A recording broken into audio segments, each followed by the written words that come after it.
আজকের main recipe chicken curry, সেটাও আবার উইদাউট অয়েল, মানে তেল ছাড়া মাংসের ঝোল। বাঙালিদের জীবনে তেল ছাড়া মাংস মাছ ভাবলেই কেমন লাগছে। তার জন্য কি করেছিলাম জানো, নিজের ঘরে গাছ থেকে একটা বড় করে পেঁপে ভেঙে নিয়ে এসেছিলাম, আর মাংসকে ম্যারিনেশন করার জন্য নুন, হলুদ আর গুঁড়ো লঙ্কা, আর হ্যাঁ অবশ্যই একটা পাতিলেবুও দিয়েছিলাম। তারপরে ম্যারিনেশন করে প্রায় 8 ঘন্টা মতো আমি এটাকে রেখে দিয়েছিলাম। তারপর সোজা চলে গেছিলাম গ্যাসের কাছে, সেখানে কড়াইতে পেঁয়াজ আর টমেটো খালি একটু নাড়াচাড়া করে তার মধ্যে দিয়েছিলাম আদা রসুন পেস্ট আর সঙ্গে ম্যারিনেশন করা চিকেন।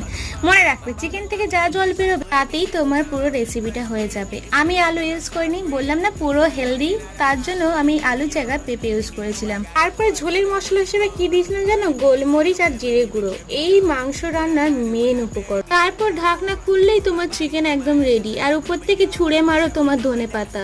এখন যে ধনেপাতার দাম আর কি বলবো, ঢাকনা খুললেই আমাদের অয়েল ফ্রি চিকেন একদম পুরোপুরি রেডি।